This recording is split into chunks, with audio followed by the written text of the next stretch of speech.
Depuis 1989, des centaines d'acteurs du débat public sont venus échanger avec des étudiants et un public toujours plus large.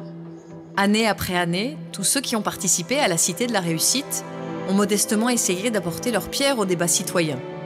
Partager des connaissances, s'intéresser, s'étonner, questionner, apprendre et comprendre les autres, telles sont les valeurs simples que nous avons essayé de promouvoir depuis 2 décennies.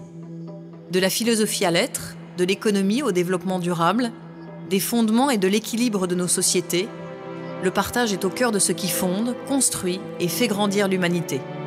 Cette année, la Cité de la Réussite a décidé d'appeler ses participants à partager.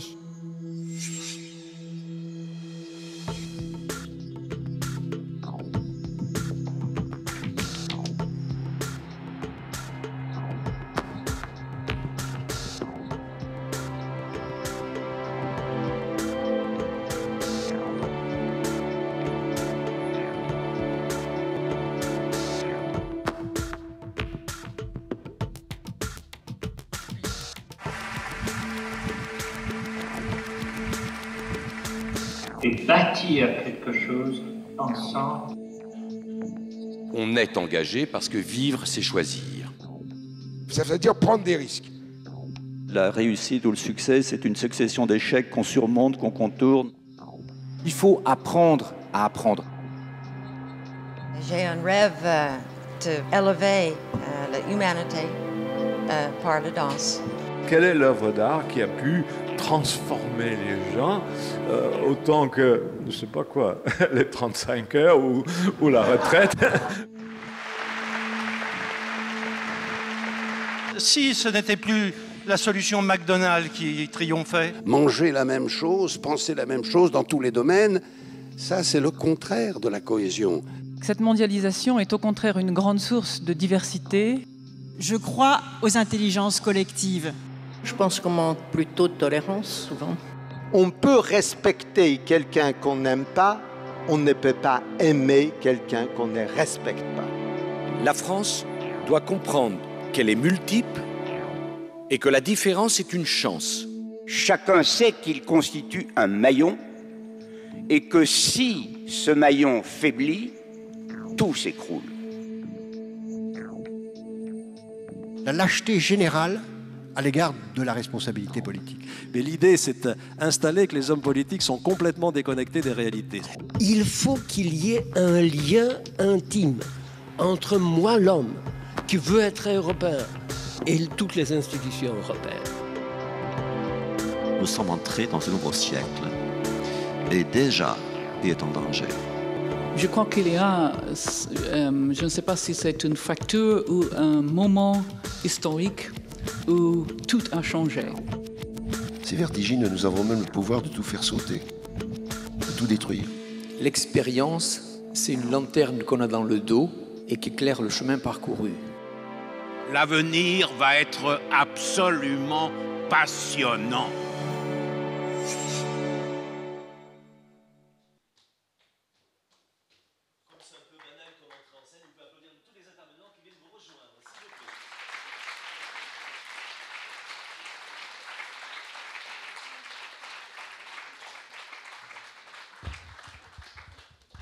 Alors, les entrées en scène sont toujours un peu bizarres. On attend la fin d'un générique. Normalement, il y a des paillettes qui tombent, il y a des feux d'artifice formidables. Les intervenants arrivent sur un tapis rouge, la foule en délire applaudit. Et Johnny Hallyday aussi, mais il est mort. Donc en fait, c'est pour ça qu'on fait un autre thème aujourd'hui. Mesdames et messieurs, vous n'étiez pas au courant, madame, c'est pour ça que je vous ai choqué. Mesdames et messieurs, bonjour. Je m'appelle Nicolas Rossignol. Je suis journaliste, personne n'est parfait. Et comme vous, et comme tous les journalistes, en tout cas ceux qui le reconnaissent, moi j'ai fait ce métier-là parce que je ne connais rien à rien. Et donc je suis venu apprendre, comme vous, 2-3 trucs aujourd'hui. Et vous allez voir qu'on va passer un moment sympa parce qu'on a pris des gens plutôt sympathiques sur scène. Le plus tôt sera à enlever à la fin du débat quand ils auront confirmé la première bonne impression. On va pouvoir échanger avec eux. Ces rencontres, comme dans toute la Cité de la Réussite, ont été préparées par des étudiants qui sont ici représentés normalement au premier rang. Est-ce qu'il y a des membres du panel au premier rang? Donc il y a une membre du panel. Bon, c'est pas très grave. La conférence que j'animais ce matin, ils se sont pas réveillés. Donc voilà. Mademoiselle, on voulait vous remercier pour tous ceux qui dorment actuellement. de vos camarades étudiants, mais ça on comprend. Ils ont l'âge où on doit se reposer évidemment, alors que nous pas du tout. Voilà, mesdames et messieurs, interdiction à cette heure-là, s'il vous plaît, de fermer les paupières, parce que si vous saviez mon boulot, tous les jours animer des trucs à 14h30 quand l'estomac vous tire les paupières vers le bas, c'est juste pas possible. Deuxième consigne importante, hein, vous coupez vos téléphones portables s'il vous plaît, parce que sinon c'est un peu la compétition des sonneries des années 80. Et vraiment, je vous assure, c'est un peu dans la mode. Donc voilà, mettez-le sur silencieux, vibreur évitez parce que ça fait un peu futuroscope de Poitiers avec tous les sièges qui vibrent en même temps. Voilà. Et une fois que j'ai dit ça, maintenant on va dire des choses beaucoup moins sérieuses, si vous voulez bien. On va échanger ensemble autour de cette thématique entreprises et associations. Partager et construire des projets innovants. Je suis très heureux de vous présenter celles et ceux qui vont vous accompagner cet après-midi. Règle du jeu, hein, pas de tabou, pas de langue de bois. Je vous donnerai la parole régulièrement, si tant est que vous sachiez l'utiliser avec parcimonie, mais eux aussi. Questions courtes, réponses courtes, je veillerai au grain. Voilà, ils sont tous très contents parce qu'une fois dans leur vie, ils auront fait Louis le Grand, s'ils n'y sont pas passés avant. Je vous présente la promo 2012-2013 du lycée Louis le Grand. Voilà, oui, vous pouvez. Ils sont à mes côtés. Ma mère m'a appris, je vais commencer par les dames. Florence Gilbert, vous êtes directrice de Voiture & Co. Vous allez me raconter. Claire Martin, vous êtes directeur. On dit directeur, Claire Martin? Mais très très bien. Non, je voulais pas faire de gaffe, donc c'est très très bien. Directeur de la Fondation d'entreprise Renault, Marie-Christine Théran, vous êtes directrice générale ressources humaines SFR. Jean Dédier, vous êtes président d'Emmaüs Défi, on va en savoir plus avec vous. Quant à vous, Jean-Guy Henkel, merci d'être là aussi, directeur national du réseau Cocagne. Je vous les présente, ils vont nous expliquer entreprises et associations. J'ai envie de savoir un peu comment ils partagent ensemble, comment ils travaillent ensemble. Est-ce qu'on partage seulement des chèques quand on est une assoce, que l'on va voir une entreprise? On se dit, tiens, c'est le premier intérêt, je vais chercher un chèque en blanc, surtout, vous ne vous occupez pas de ce que l'on fait, le chèque, on saura le gérer. Ou alors, est-ce qu'on arrive à travailler main dans la main? Est-ce qu'on arrive à créer des choses, mais des choses innovantes aussi? Comment? Pour qui? Pourquoi? Quel est l'intérêt de toutes les parties prenantes? C'est en lien avec ce que j'animais ce matin à côté d'autres intervenants. On va commencer tout de suite par les associations, si vous voulez bien, et les entreprises nous éclaireront dans un deuxième temps. Florence Gilbert, vous gérez une assoce, c'est ça, une association qui s'appelle Voiture & Co. Il s'agit de quoi, Voiture & Co? Voiture Éco. D'accord, ok. Bon, mais c'est bien. Oui, d'accord. C'est pas écrit comme ça, mais je vais pas balancer sur la personne qui a écrit l'affiche. Donc, Voiture Éco, de quoi s'agit-il? C'est une association qui a pour but de permettre à tous de mieux se déplacer en polluant moins. Donc, en fait, l'ambition... On peut le faire à pied aussi. C'est une des solutions qu'on préconise. D'accord. Donc en fait, c'est des plateformes de mobilité. Aujourd'hui, on en a 13 en France qui sont des dispositifs où on accompagne les gens à comprendre leurs difficultés de mobilité et où on va leur préconiser des solutions qui soient le plus écologiques possible, mais aussi le plus économique possible, puisque nous accompagnons en particulier des publics fragiles. D'accord. On va y revenir très rapidement ensemble. Jean Dédier, je connaissais Emmaüs. Qu'est-ce qu'Emmaüs Défi? C'est une filiale? C'est quoi? Comment est-ce que vous appelez ça? Alors, filiale, c'est probablement pas le terme le plus ad hoc, mais c'est un début, donc on commence. Oui. Non, en fait, le mouvement Emmaüs est un mouvement extrêmement décentralisé. Ça veut dire que chacune des associations a son propre conseil d'administration et j'ai envie de dire sa propre cause qui doit effectivement s'inscrire dans le programme général qui est développé et piloté par le mouvement Emmaüs. Alors nous-mêmes, Emmaüs Défi, nous sommes une des dernières émanations du mouvement et notre mission consiste à donner du travail aux gens les plus loin de l'emploi. Donc je parle des gens qui sont issus de la rue, pour lesquels on a monté un dispositif qui, en relation avec les maraudeurs, donc ces gens qui sont le dernier contact de la société avec ces gens qui sont dans la rue, on a bâti un dispositif qui permet de leur proposer quelques heures de travail et ensuite on les intègre dans un chantier d'insertion qui a pour vocation, sur un programme d'environ 2 années, de les emmener vers une activité, on va dire, professionnelle pérenne. Jean-Guy Henkel qui est avec nous. Cocagne, alors je ne dois pas me planter, si je vous parle de jardin de Cocagne, racontez-moi. Je ne sais pas si planter est le terme indiqué. Aussi, en l'occurrence.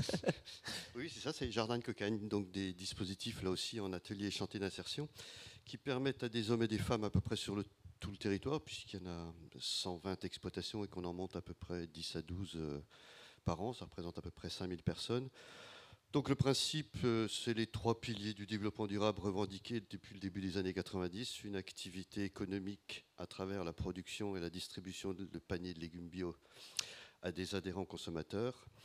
La dimension écologique, en particulier sur la pratique de cette fameuse agriculture biologique, et puis une dimension sociale très forte et affichée, puisqu'il s'agit là aussi de recruter des publics en difficulté sur les territoires dans lesquels on s'implante. J'ai donné 3 ou 4 chiffres pour planter le décor en ce qui concerne les associations.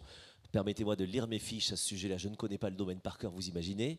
J'ai quelques chiffres concernant 2011 sur le monde associatif. 8%. Le monde associatif représente 8% de l'emploi en France, 1,2 million d'associations dans notre pays, un budget de 61 milliards annuels, 2 millions de personnes sont employées dans le monde associatif et il y a 26 millions d'adhérents, donc soit un Français sur 4 qui sont engagés dans une association. Et côté entreprise, alors des chiffres auxquels je ne crois pas du tout, mais comme tout journaliste, je vais les balancer. Il y aurait 21% des entreprises qui ont mis en place en 2011 des partenariats avec des associations. C'est pas possible, c'est beaucoup plus, non? Vous allez me raconter. Je me tourne vers les entreprises que vous représentez, Renault et SFR. Un petit mot sur ce que vous faites, vous, Claire Martin, vous êtes directeur donc, de la fondation d'entreprise Renault. C'est quoi une fondation d'entreprise? Je vais faire mon journaliste, c'est un machin qui permet à l'entreprise de se donner bonne conscience, de dire à l'extérieur, regardez, on fait des bagnoles, alors certains vous disent on pollue, d'autres, je sais pas quoi, on fait travailler des petits Chinois attachés par les pieds, enfin tout ça. Et nous, on a monté une fondation d'entreprise pour dire on est des gens sympas, et en plus, ça nous donne une caution pour l'interne. Voilà, vous pouvez me gifler tout de suite, parce que j'y vais avec mes gros sabots, et j'essaie... Non, si je peux choisir, et donc voilà. Claire Martin, allez-y, je vous en prie. Bonjour à tous. Alors, après une telle entrée en matière, en fait, je dirige la fondation Renault, en effet, qui existe depuis plus de 10 ans. Donc, déjà, ça indique que c'est pas un truc qu'on fait comme ça pour quelques mois. La fondation finance des programmes d'enseignement supérieur et des bourses d'étudiants. Donc, on a une centaine d'étudiants boursiers par an qui viennent de partout dans le monde, qui viennent étudier en France sur des programmes en français et qui repartent boostés et qui viennent étudier sur les nouveaux métiers, les métiers dont on aura besoin demain. Oui. Et au fond, quand on est un constructeur, parfois, on voit un peu plus vite que certains académiques ce que les entreprises vont avoir besoin comme compétences dans quelques années. Ça, c'est le job de la fondation. Mais en fait, j'ai une deuxième casquette, et c'est plutôt au titre de ma deuxième casquette que je suis là, en fait, Nicolas. C'est que je dirige la responsabilité sociale du groupe. Aussi, oui. Et au fond, ce dont on va parler avec Florence, ce partenariat avec Voiture Éco, il est issu plutôt de la démarche de responsabilité sociale. On n'est pas dans du mécénat, justement. D'accord. Et on va bien l'expliquer, qu'on est vraiment dans une nouvelle approche économique. Hein, c'est ça qui caractérise ce partenariat.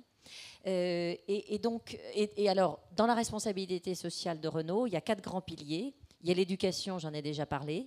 Il y a la mobilité durable, c'est-à-dire comment on va essayer d'apporter aux humains des formes de mobilité plus écologiques, moins chères, plus accessibles à tous, parce que tous les humains ont besoin de se déplacer de plus en plus. Voilà. Oui. Et on considère que ça fait partie de notre responsabilité que d'accompagner tous les acteurs économiques, y compris des associations dans ce job. C'est la sécurité routière aussi. On ne va pas en parler, ce n'est pas le sujet, mais pour vous dire que ça peut être large, la responsabilité sociale des entreprises. Et puis, c'est la diversité. Voilà. Et c'est dans le cœur de métier de votre voisine, Marie-Christine Théron. Je vais essayer d'adoucir mes propos pour ne pas me prendre une gauche là, de ce côté-là. Marie-Christine Théron, vous êtes, on dit DRH, enfin directrice générale des relations des ressources humaines chez SFR. Tout ça vous parle, hein, ce jargon RSE, diversité Oui, alors ça me parle d'autant plus que moi j'ai une double casquette aussi. Je suis directrice générale des ressources humaines de SFR. Au sein de mon équipe, j'ai toute la partie responsabilité d'entreprise, donc toute la partie RSE. Et par ailleurs, je suis membre du conseil d'administration de la fondation SFR. D'accord. Donc de la même façon, j'interviens à titre de mes 2 casquettes. Chez SFR, nous avons 25 ans d'existence, donc nous sommes finalement une entreprise assez jeune. Nous, notre rôle, bien sûr, en tant qu'opérateur télécom, c'est de réussir à mettre un lien, à connecter les gens les uns avec les autres. Donc ça fait vraiment partie de notre cœur de métier. Donc c'est quelque chose d'important. Pour nous, on doit absolument réagir autour de nos valeurs d'entreprise responsable. Je pense que c'est quelque chose de très très fort. Nous n'avons que 38 ans de moyenne d'âge au sein de notre entreprise. Donc nous avons des collaborateurs qui sont toujours très partants pour accompagner les associations. Et d'ailleurs, nous avons mis en place des dispositifs pour leur permettre d'accompagner les associations auxquelles ils participent. Je crois que nous sommes une des premières entreprises à avoir abondé les jours de congé que nos collaborateurs prennent pour leur permettre d'être plus longtemps auprès des associations. Merci de le préciser. On va rentrer tout de suite dans le vif du sujet, si vous voulez bien, avec ce binôme sympathique, Voiture Éco, avec donc Florence Gilbert qui va nous expliquer ce qu'elle fait concrètement, le travail de l'association et puis la coopération en fait avec le monde de l'entreprise. Et on verra évidemment du côté de Claire Martin ce que vous lui avez apporté, comment vous avez travaillé ensemble, comment est-ce qu'on arrive ensemble à porter des intérêts communs, parce qu'il peut y avoir en effet des intérêts communs. Racontez-moi. Donc en fait, Voiture Éco, depuis 2007, on a développé une plateforme de mobilité à destination des personnes en insertion. Donc clairement, on travaille avec les prescripteurs, des accompagnateurs à l'emploi, donc Pôle emploi, Mission locale, qui nous dirigent des personnes qui ont des difficultés de mobilité pour accéder à un emploi. Une plateforme, c'est 500 000 € à peu près. C'est financé localement par l'Europe, l'État, régions, collectivités, départements. C'est 1000 à 1200 personnes accompagnées et c'est plus de 50% de retour à l'emploi. La première plateforme, on l'a développée à la Ciotat, elle a donc 5 ans. Et donc, on s'aperçoit que les chiffres sont de plus en plus intéressants. Ce dispositif est de plus en plus efficace. Et on a développé depuis 2007 10 plateformes seules sur le territoire. Aujourd'hui, l'année dernière, on s'est retrouvé face à une difficulté chez Voiture Éco. C'est soit on continuait à se développer de manière anecdotique, donc une plateforme par an, puisque c'était la seule chose qu'on avait comme possibilité avec l'accompagnement des banques sur les enjeux de trésorerie. Je rentre dans le concret. Et donc, c'était est-ce qu'on continue des expérimentations locales? Alors, on a plein d'expérimentations chez Voiture Éco sur les personnes travailleurs handicapés, sur les personnes âgées, etc., etc. Soit, pour valider ces chiffres, soit on continuait, on essayait de s'approcher du secteur de l'entreprise. Ça faisait quelques années qu'on essayait, on disait mais ça serait intéressant qu'on essaye d'aller un petit peu plus loin ensemble, mais on sentait que c'était pas encore le bon moment. Et puis on a rencontré Claire Martin de chez Renault, à qui on a expliqué, on a dit mais est-ce que c'est normal d'avoir un dispositif efficace qui fonctionne et que je ne puisse pas continuer à le développer de manière plus intéressante et de manière plus forte. Et là, on s'est dit, il faut absolument qu'on comprenne comment on peut travailler ensemble. Donc ça a été le début de 2 ans de travail. Qu'est-ce que vous lui avez demandé? Quand on va chez Renault taper à la porte à ce moment-là, on demande un chèque. Qu'est-ce qu'on demande? Des compétences, des talents, des compétences, de l'accompagnement comment? Un petit peu des deux en fait. On lui a expliqué réellement que de l'argent, je ne vais pas dire qu'on n'en a pas besoin parce que toutes les structures en ont besoin, les structures associatives pour leur développement, elles en ont besoin. Mais on lui a dit c'est pas aujourd'hui l'enjeu primordial pour Voiture Éco. On a beaucoup plus besoin de 2 choses, à la fois cet enjeu de trésorerie, mais à la fois de savoir l'utiliser pour pouvoir se développer. Oui. Parce que c'est pas le tout d'avoir des financements pour financer du BFR, c'est d'être capable derrière de développer ces 30 plateformes, de changer le business de l'association, de faire évoluer l'organisation. Et donc, évidemment, on leur a dit, s'il vous plaît, accompagnez-nous aussi sur cette dimension. Alors, terminez vos phrases dans le micro, j'ai peur que derrière ils ne l'entendent pas. Surtout ceux du fond qui sont dans le noir, on ne vous lâche pas, ne dormez pas. Claire Martin, quand une assoce vient vous voir, comme celle-ci, d'abord vous recevez 225 dossiers par jour, des demandes d'accompagnement, tout le monde vous demande la même chose, c'est plus simple, faites-moi un chèque et puis derrière c'est bien. Qu'est-ce qui fait que l'association de Florence vous a tapé dans l'œil? Qu'est-ce qui fait que vous avez décidé d'accompagner? Et ensuite, de quelle manière l'avez-vous fait? Alors, il y a une dimension de rencontre, ça c'est vrai. Vous allez, j'espère, le sentir dans notre duo. Il y a également le fait qu'il se trouve qu'on s'est rencontrés au moment où Renault se posait véritablement la question, d'une part, de la transformation de la mobilité. On est absolument convaincu qu'on est dans une phase de transition. Certes, on est un constructeur de voitures, d'automobiles, mais au-delà de ça, on sait qu'aujourd'hui, c'est toute la question de la mobilité qui est en train qu'il faut repenser, et qu'il faut repenser en allant expérimenter concrètement sur le terrain. Donc cette dimension-là, découvrir une association qui déjà depuis plusieurs années a mis en place des structures qui fonctionnent et qui ont un impact social absolument vérifié, mesuré, ça c'était un élément important parce que les entreprises aiment bien s'associer avec des gens qui, même s'ils sont différents, ce qu'on va partager, c'est nos différences de taille, différences d'expérience, différences d'histoire, différences de moyens, bien sûr. Et j'ai créé un fonds d'investissement pour pouvoir financer justement des structures comme ça. Ça veut dire aussi, je pense que ce qu'on apporte aussi, c'est de la pérennité, c'est de la visibilité sur le long terme. C'est pas juste un coup comme ça en passant. Ça, c'est absolument essentiel parce que le développement d'une petite structure, parfois, il peut s'arrêter tout net si tout à coup un financeur se retire. Donc, c'était important, y compris à la fois pour les associations, mais également en interne, dans les entreprises, pour bien faire comprendre justement à tout le monde la différence entre le mécénat, qui a son intérêt, qui répond à des objectifs, c'est clair, mais quand on part vers des approches économiques telles que celles que l'on développe dans ce partenariat association grande entreprise, on est vraiment sur d'autres modèles. Donc il faut aussi convaincre en interne parce que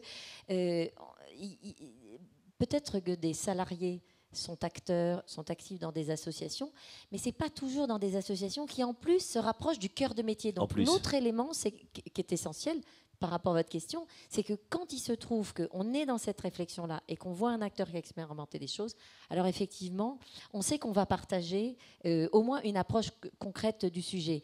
Sur les questions de mobilité, je voulais pour le public rappeler que les problèmes de mobilité, c'est le 3e frein au retour ou à l'accès à l'emploi, après les questions d'âge et après les questions de qualification. Donc c'est pas rien. Bien sûr. Et c'est pour ça d'ailleurs que tout ce qui va amener des solutions nouvelles de mobilité va accélérer le maintien ou le retour à l'emploi. Ce qui a fait le petit plus pour que vous la receviez après le petit coup de foudre sur le projet, sur les personnes, forcément les porteurs de projet, c'est le mot innovation. C'est parce que le projet est aussi innovant que ça vous intéresse ? Absolument. Mon rôle aussi dans une entreprise comme Renault, c'est d'introduire l'idée que de l'innovation, c'est pas seulement de la haute technologie. Oui. Vous pouvez faire de l'innovation, alors on appelle ça reverse innovation, l'innovation inversée, c'est de dire quels sont les besoins de ceux qui sont les plus contraints, de ceux qui se situent au fond des populations qui se situent dans la base de la pyramide. Et vous voyez, il y a quelques années, Renault, c'est pas pour faire de la pub, mais a lancé un programme de voitures low cost, la Logan. Eh bien, c'était une première étape dans la prise en compte de gens qui n'avaient jamais accès à la voiture neuve. Vous voyez, une voiture qui va pouvoir fonctionner longtemps sans avoir besoin d'être réparée, etc., etc. Eh bien, sauf qu'on vous a reproché à l'époque de la fabriquer en Inde, c'est ça ?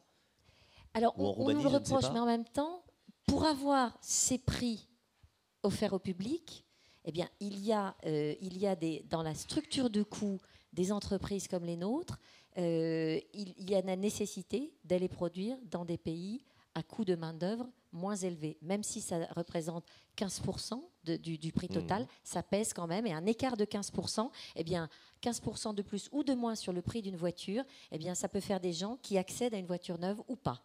C'est de l'économie dans laquelle on est tous intégrés. Merci pour ça. On va revenir sur vos exemples. Florence, allez-y, vous avez une réaction. Ensuite, je passe la parole à Jean. Allez-y, Florence.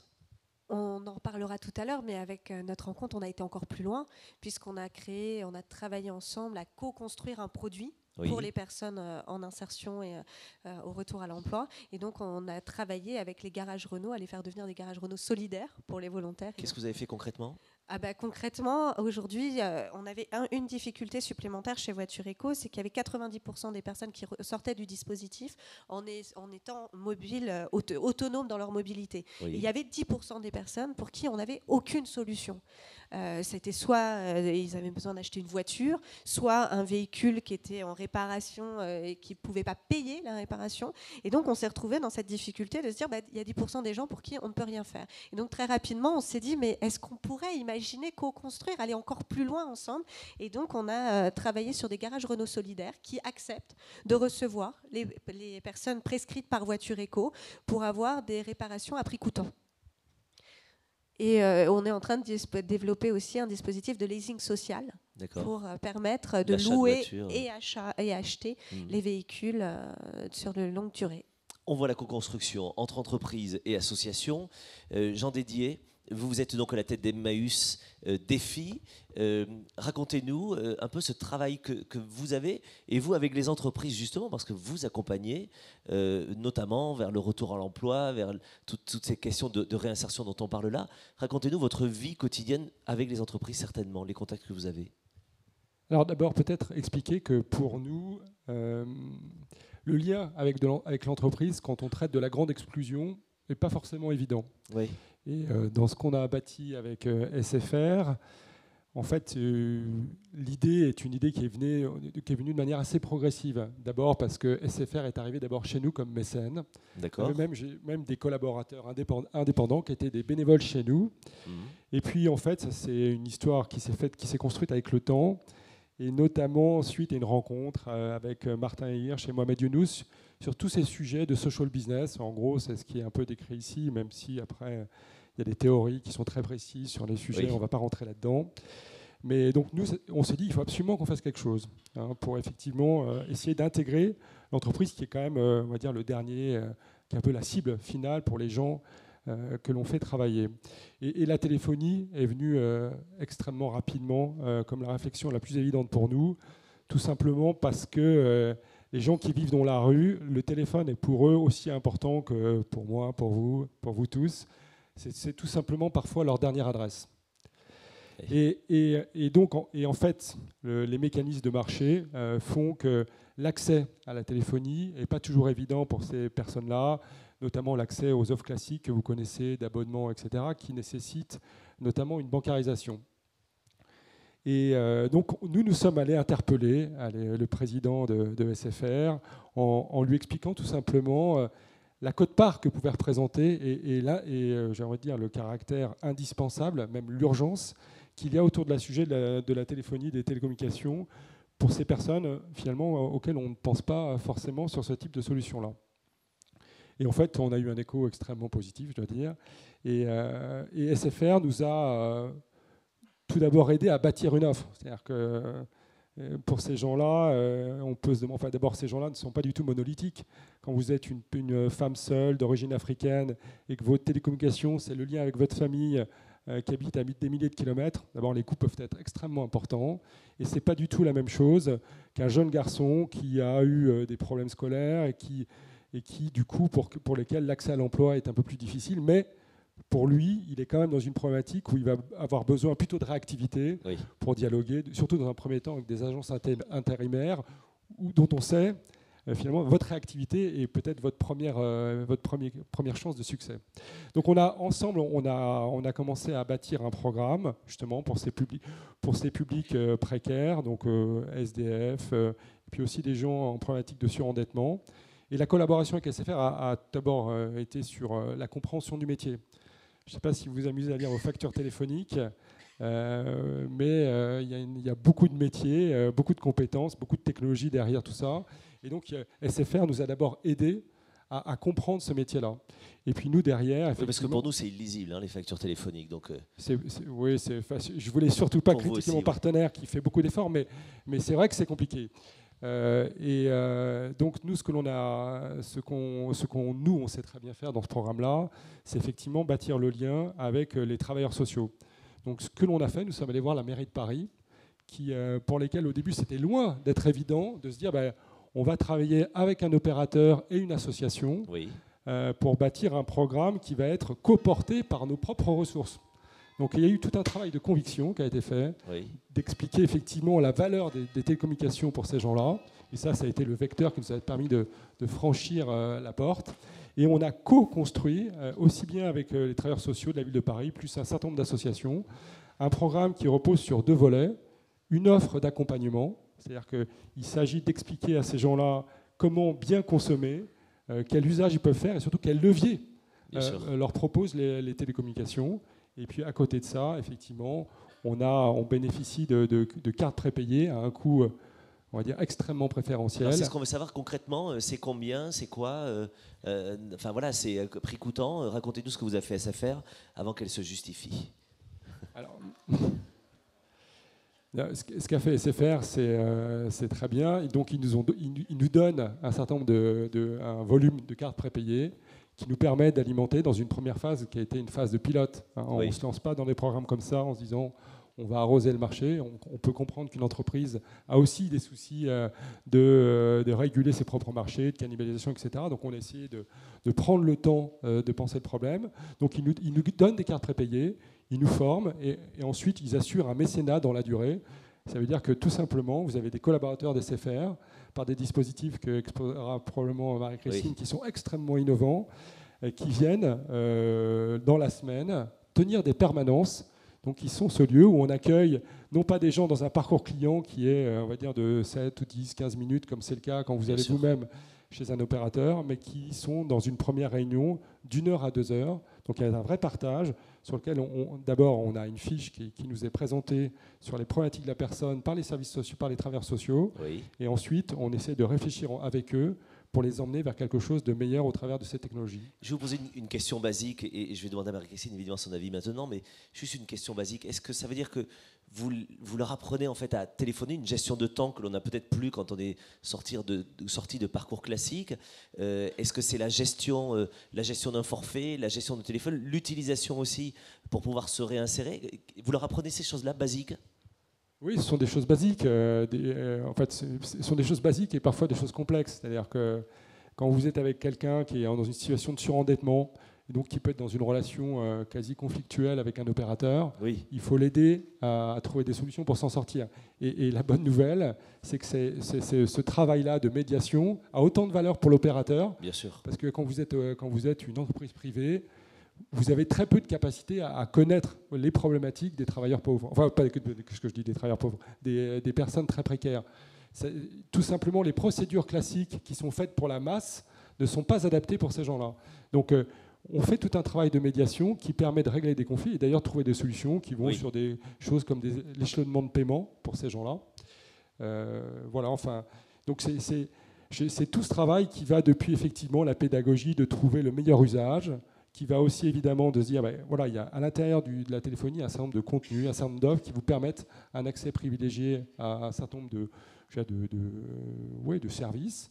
Et puis effectivement, toute la logique de comprendre le prix et d'avoir la meilleure offre adaptée, bien sûr. Et je vais donc demander à Marie-Christine un peu le regard. Cette rencontre que vous avez eue avec cette initiative innovante aussi en la matière, comment est-ce que vous répondez? On voit évidemment du premier coup d'œil le rôle que vous pouvez jouer, mais comment est-ce que vous l'interprétez? Comment est-ce qu'on arrive à l'interne dans sa boîte à convaincre ses patrons de se lancer avec un budget spécifique, avec des équipes, avec peut-être des bénévoles de compétences, dans une action comme celle-ci?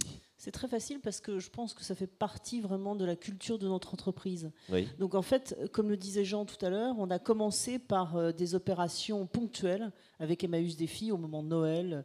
On avait des collaborateurs qui participaient déjà aux actions d'Emmaüs Défi. Et puis petit à petit, on en est venu à se dire comment est-ce qu'on peut travailler mieux ensemble, qu'est-ce qu'on peut vous apporter, comment est-ce qu'on peut évoluer, comment on peut monter un projet et autour de quel projet peut-on travailler ensemble. Et très rapidement, comme le disait Jean, la téléphonie solidaire, entre guillemets, est devenue quelque chose d'évident parce que c'est notre cœur de métier, donc on n'allait pas, de la même façon que Renault s'occupe de la mobilité, j'allais pas aller faire quelque chose autour de quelque chose qui ne correspond pas à notre entreprise.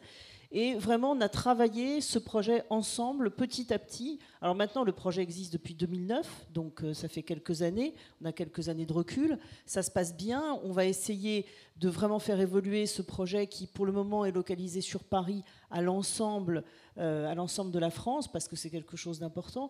Je pense, encore une fois, que ça ne fonctionne que parce que nous arrivons... Avant, en effet, nous étions sur du mécénat pur et dur. Oui. Nous arrivons à être passés sur du mécénat de compétences, c'est-à-dire que nos collaborateurs ont envie de participer à cette action, ont envie d'aller aider Emmaüs Défi, ont envie d'aller aider les gens en situation précaire. Ça fait partie de notre ADN. Vous savez, longtemps, on a parlé de la fracture du numérique, de l'ascenseur social. Nous, on pense, et c'est faire, qu'on a un rôle à jouer en tant qu'ascenseur digital, c'est-à-dire aider les gens à prendre leur place, à rester connectés. Comme Jean le disait tout à l'heure, peut-être que les gens n'ont pas de toit, mais en tous les cas, le fait de rester connecté, pour eux, c'est le fait de continuer à exister, d'avoir un lien par la téléphonie solidaire.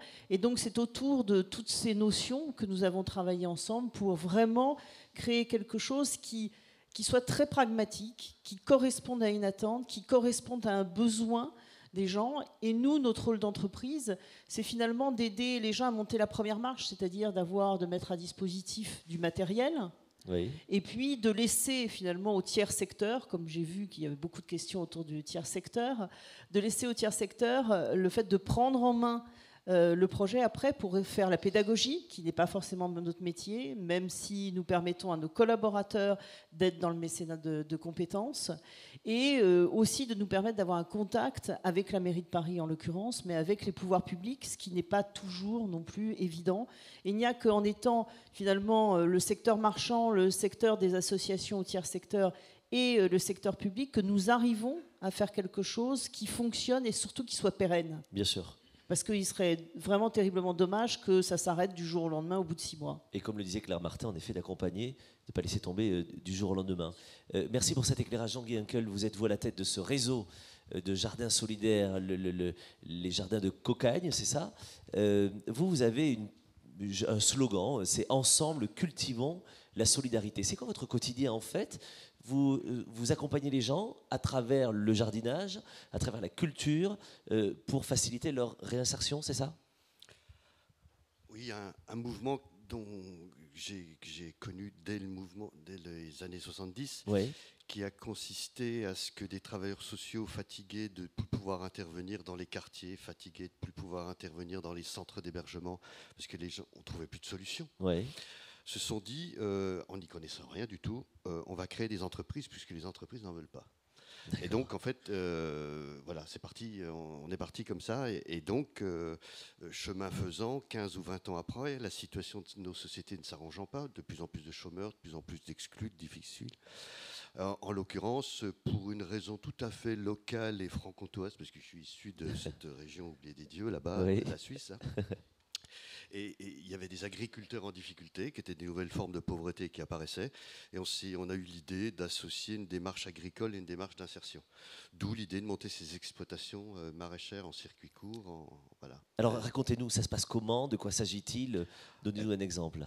Eh ben, on trouve quelques hectares de terrain, on va embaucher 2 ou 3 professionnels qui sont des maraîchers professionnels, oui. qui auront une double fonction de produire beaucoup de légumes bio pour beaucoup d'adhérents, parce qu'il faut gagner de l'argent, oui. Et puis en même temps d'avoir une fonction dite d'encadrement et de remise le pied à l'étrier de tas de gens, hommes, femmes, jeunes, moins jeunes, toutes les problématiques, qui prennent ce terrain d'expérimentation du maraîchage biologique, de ce travail de la nature très particulier. On n'est pas les premiers à s'être aperçu qu'il y a des vertus physiques et thérapeutiques importantes à travailler la terre. Sinon, il n'y aurait pas autant de cadres sup qui dépenseraient des fortunes dans les jardineries pour faire 3 carottes. Voilà. Sur leur balcon pollué, sur leur oui. balcon, Bien voilà. sûr, tout ce qu'on Donc aime. on voit bien là que, aussi bien du côté des gens en difficulté que des gens des cadres sup, il y a un effet particulièrement bénéfique. Et tout ce beau monde donc, va produire des 60 à 80 légumes différents, sous serre et plein champ, pour fonctionner 12 mois sur 12. Oui. Et les distribuer sous une forme qui aujourd'hui n'a plus rien d'original, parce que des paniers de légumes bio, il y en a partout. Oui. Sauf que Cocagne, pendant 15 ans, on était les seuls à faire ça en France. Comme les AMAP, vous aviez aussi des adhérents qui vous achetaient des paniers. C'est AMAP qui a fait comme Cocagne. Voilà, d'accord, c'est ça. Voilà. C'est bien. Jean-Michel AMAP, si tu nous regardes, très bien. Et donc ça veut dire que, enfin, une parenthèse, vous étiez déjà bio à l'époque, ou vous le dites aujourd'hui pour faire le malin, mais à l'époque, c'était déjà bio. Il y a 30 ans, on faisait déjà du bio. Oui. Et ça s'appelait pas comme ça, quoi. Si, ça s'appelait l'agriculture biologique. D'accord, donc j'étais pas né, c'est pour ça, mais non, c'est bien de le dire. Oui, non. Oh, je fais exprès. Non, je fais exprès. La différence à l'époque, quand on disait agriculture biologique, on était cantonné tout de suite dans une espèce de marginaux baba qui avait rien compris à la vie. Les cheveux longs, les idées longues, les cigarettes longues, enfin tout ça. Aujourd'hui, on vous demande de venir témoigner à la Sorbonne. Ça, c'est le bras d'honneur. Et il y a combien de jardins de Cocagne, combien exploitation, le mot est pas beau pour le coup, en plus avec ce que vous défendez, mais on appelle ça exploitation. Il ne s'agit pas de petits jardins potagers où tout le monde va autoconsommer quelques légumes. Non, bien sûr. Non, il s'agit de faire des gros chiffres d'affaires sur des surfaces en agriculture bio. Donc il y a 120 jardins de Cocagne, il y a des 30 000 adhérents consommateurs qui chaque semaine nous achètent, ont pris l'engagement d'acheter leur panier de légumes dans ce genre d'exploitation. D'accord. Et ça permet de réinsérer à peu près 5 000 personnes par an. Alors, c'est une autre question. 5000 personnes par an, ça veut dire que les gens ne restent pas chez vous. L'intérêt, c'est que ce soit un passage, une sorte de marchepied pour la suite. Je ne sais pas si c'est un intérêt. Mais en tous les cas, les pouvoirs publics en France, après nous avoir regardé bizarrement dans les années 70, quand des sociologues ou des travailleurs sociaux ont dit on va monter des entreprises, petit à petit ça s'est structuré, ça s'est entériné.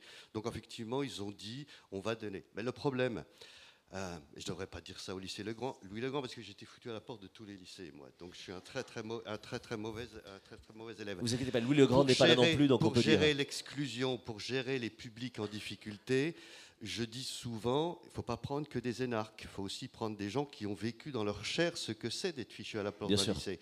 Comment des très bons élèves peuvent comprendre ce qui s'est passé dans la tête des très mauvais. Voilà. Ça, on est bien d'accord. Voilà. Moi, je dirais il ne faut surtout pas prendre des énarques, mais c'est mon avis. Donc en l'occurrence, c'était tout ça, c'est tout ça les règles du jeu. Donc les pouvoirs publics ont décidé que ça devait être des espèces de sas. Aujourd'hui, je pense qu'il faudrait revenir là-dessus. C'est-à-dire qu'effectivement, pour faire simple, quand on vous envoie des publics qui sont de 18 jusqu'à 60 ans, qui sont des hommes ou qui sont des femmes, qui ont toutes les problématiques du monde, soit elles ont fait 20 ans de rue, défoncées à la came, à l'alcool, ou c'est simplement un petit gars qui n'a pas fait ce qu'il fallait à l'école, c'est quand même très différent en termes de processus d'insertion. Et faire passer tout ça dans le même moule, vous avez 1 an pour en faire des cadres sup et qu'on n'en entende plus parler, ça ne fonctionne pas. Donc en l'occurrence, il faudra un peu plus de souplesse dans ce bazar. Voilà, on le réclame, on l'aura peut-être un jour aujourd'hui, mais pour le moment, c'est un sas où on reste 1 an, 2 ans maximum. Et le deal pour nous, c'est de trouver des solutions à l'emploi à la sortie. Donc pendant ce passage-là, c'est donc ce marchepied dont je parlais qui vous permet de toute façon. Mais j'imagine qu'il y en a certains qui ont envie de rester là parce que vous faites naître des vocations aussi. C'est vrai qu'ils veulent rester les pieds dans la terre. Vous les gardez ? Il y en a quelques-uns qui peuvent garder, qu'on peut garder, puisqu'effectivement, comme on génère des nouveaux jardins en permanence, on a besoin de nouveaux encadrants en permanence. Aussi, donc quelques-uns ont suivi tout le cursus et peuvent y rester. Beaucoup ont monté aussi leurs propres petites exploitations. Donc effectivement, il y a aussi ce courant-là, même s'il faut bien l'avouer, il reste assez minoritaire. Dernier mot avec vous, le rapport avec les entreprises dont on parle aujourd'hui, vous avez cette structure-là. Comment est-ce que les entreprises qui sont représentées ici, peut-être dans la salle ou ailleurs, comment est-ce que vous allez les chercher ? Les entreprises vous aident aujourd'hui ? Est-ce qu'elles mobilisent leurs salariés, par exemple, pour acheter des paniers ? Est-ce que les entreprises vous financent également ? Alors, si on m'a demandé de venir, j'imagine, les initiateurs de cette table ronde, c'est effectivement, on était dans les tout premiers dès le démarrage dans les années 80-90, à se dire on ne peut pas régler des problèmes aussi importants que ce 12 millions de pauvres et 5 millions de chômeurs uniquement avec la bonne volonté de quelques entrepreneurs sociaux et des pouvoirs publics qui sont exsangues et qui n'ont plus de pognon. Bien sûr. Je fais vite parce que non, mais c'est bien. Voilà. Vous me rendez service, c'est bien. En l'occurrence, la solution d'avenir, si on veut véritablement peser, alors c'est bien les chiffres que vous avez sortis, 8-10%, 2 millions de trucs, mais l'avenir nous indique quoi ? L'avenir nous indique aujourd'hui, et tout le monde est d'accord sur les constats, que si on n'est pas plus social, plus économique et plus écologique, on va tous la gueule dans le mur, aussi bien les grandes entreprises que les petites associations. Bien sûr. Donc en l'occurrence, il faut inventer des nouvelles alliances. Et ces nouvelles alliances, elles passent par des montages de la cogestion entre ce qu'est capable de faire un entrepreneur social ou une association et ce qu'est capable de faire et ce qu'est capable d'amener une grande entreprise. Donc on propose une sorte de triptyque, nous, modestement, dans les jardins de Cocagne, mais on n'est pas les seuls, Emmaüs Défi le fait aussi, etc., en se disant l'avenir, pour augmenter cette capacité de pouvoir faire plus, passera par des financements qui viennent des pouvoirs publics. On ne renonce pas à ça, mais on ne veut pas tomber non plus dans le truc. Il n'y a que l'État qui pourra régler le problème. On ne veut pas tomber non plus dans une dérive anglo-saxonne. Il n'y a que Renault ou SFR qui pourraient régler les problèmes du monde. Je ne pense pas que ça soit vrai non plus. Au même titre que je ne suis pas d'accord non plus avec certaines associations qui disent « Ouh là là, ils sont méchants dans l'entreprise, les pouvoirs publics sont devenus incompétents et pauvres, donc il n'y aurait plus que la société civile. » Je pense que le triptyque intelligent, c'est d'associer les trois. Toutes ces parties prenantes, bien sûr. Comment pouvoir public, comment entreprise et comment société civile peuvent se rassembler, non pas autour de discours comme je suis en train de faire, mais autour d'actions sur un territoire. La démonstration est fort intéressante là-dessus. On va passer la parole au panel, enfin mademoiselle qui parlera au nom des 125 étudiants qui ne sont pas là, mais juste une question là-dessus. Comment est-ce que vous faites, vous, chez Voiture Éco, merci jeune homme, et chez Emmaüs Défi, quand on vous dit, enfin attendez, ces salauds de chez Renault, ils viennent chez Voiture Éco, c'est sympa, mais derrière, bon, ils vous filent des voitures qui polluent, ils veulent faire de la pub, ils veulent faire machin. Alors, encore une fois, je fais exprès l'avocat du diable, mais comment est-ce que vous répondez-vous? Parce que, oui, comme vous l'avez dit, Jean-Guy, un instant, il y a des bien-pensants qui viennent vous donner des leçons. Jean Dédier, c'est pareil. Emmaüs, on va vous dire, enfin, attendez, SFR, ils sont bien fait du gras sur le dos de la société, etc. Ils vendent des forfaits super chers, et derrière, ils viennent se racheter quelque chose.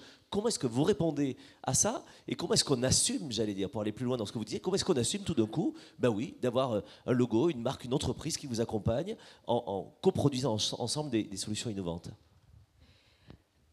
La première réponse, et la plus, à mon avis, chez nous, la plus flagrante, c'est qu'en fait, sous 10 ans, on s'est donné comme ambition de raccompagner 30 000 personnes au retour à l'emploi. Et ça ne se fait pas seul. Et ça ne se fait pas seul. Donc, je crois que c'est l'ambition du partenariat avec Renault. Bien sûr. Donc, je crois que déjà, rien que ça, on s'arrête là, quoi. Après, on n'a pas besoin d'aller plus loin. On peut toujours rentrer dans des débats autres, mais en tout cas, nous, l'ambition, c'est vraiment d'aller plus loin dans notre dispositif et d'accompagner le plus de monde possible. Et la réponse est pragmatique, Jean? Peut-être l'histoire du mouvement Emmaüs est différente de celle du mouvement SOS ou de Voiture & Co. Quand vous êtes sur des combats très durs dans des pays émergents, ce qui est le cas de beaucoup d'associations d'Emmaüs internationales, quand vous êtes sur vraiment les problématiques de logement, des SDF, etc., et que vous voyez finalement, ou que vous vous concentrez dans le combat, et que finalement votre quotidien, c'est alors je vais employer un terme un peu rapide, mais de rattraper un peu les dégâts des gens qui sont exclus, on peut comprendre que certaines personnes soient heurté, un petit peu de mal finalement à collaborer avec le monde de l'entreprise. Et alors, à titre d'exemple très concret, dans le mouvement Emmaüs, le sujet des partenariats est un sujet extrêmement conflictuel. Tout le temps. Tout le temps. C'est un sujet donc c'est un sujet sur lequel il faut, en fonction de nos origines, expliquer, se justifier. Mais c'est quelque chose qui n'est pas simple, et je pense qu'il faut le comprendre. Maintenant, effectivement, après, il y a aussi une forme de pragmatisme, et puis une réalité de la société française, où on voit bien que ce cloisonnement là, entre le monde public, le monde de l'entreprise et le monde associatif, il donne peu de résultats. Donc je pense qu'au moins de se tendre la main pour faire quelque chose, ça me semble être le bon sens. Claire et Marie-Christine, bien sûr que vous passez au-delà de ces ambiguïtés ou de ces questions à double sens, voilà, avec le regard peut-être de gens qui ne comprennent pas. Comment fait-on même en interne pour mobiliser les gens, pour leur expliquer cela, et pour aller de toute façon outre les gens qui, moi je les appelle les pisse froids, j'en sais rien, ceux qui voient le verre à moitié vide quand vous le voyez à moitié plein. Comment est-ce que vous faites? C'est de la pédagogie avant tout? Alors, d'abord, j'ai envie de dire à titre personnel, j'ai commencé ma vie professionnelle dans le monde associatif avant de rentrer dans la grande entreprise. D'accord.